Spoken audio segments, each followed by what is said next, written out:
Okay. All right, we are here with ARCA President Ron Drager. Welcome to Toledo, and this is a big weekend for you. It's a big weekend for ARCA.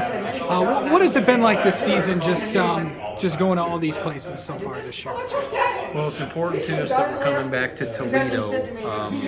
It's a Menards market. It's a race that we previously hosted. We haven't for about a decade or so, but we want to give the ARCA Menards Series Championship race its proper due, meaning that today we were greeted by the mayor and our district council person. We were able to do a school function this morning with hundreds of grade school kids. We're going to have a past champions reception at the Speedway this evening. So we want to treat this.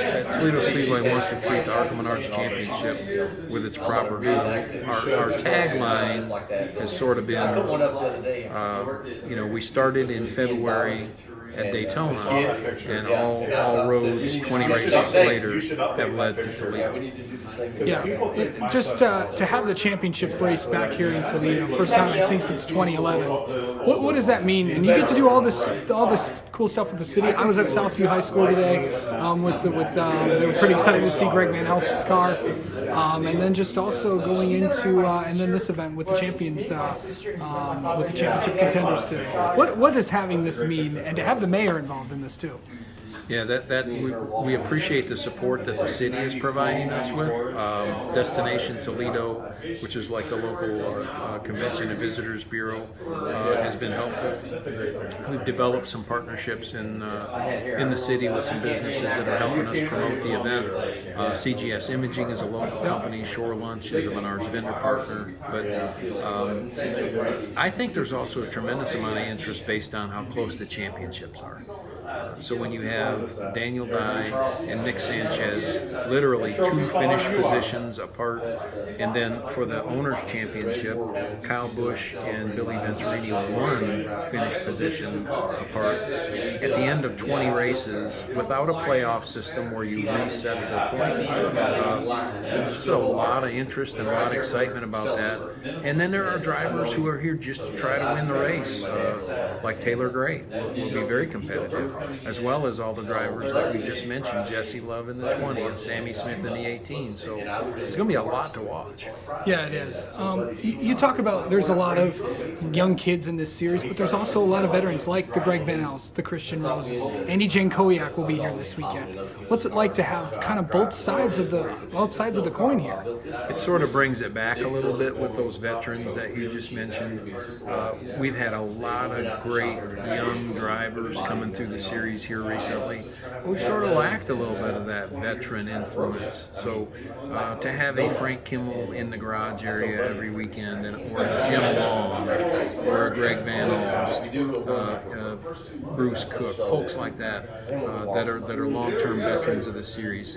Obviously, the Kimmel family's been around, the Venturinis, Andy Hillenberg, those folks have been in the series right along. But these other veterans, whether they're driving or fielding cars or working on cars and helping the younger drivers, it's a really important component to it. Just an update on, I know the schedule is about to come out in the next few months, but overall, where are we at on that? Is the schedule going to look a little different next year, or is it going to be the same? It's going to be very, very similar. You might see a date change or two shifting, and if at all possibility, there could be one single venue that might change.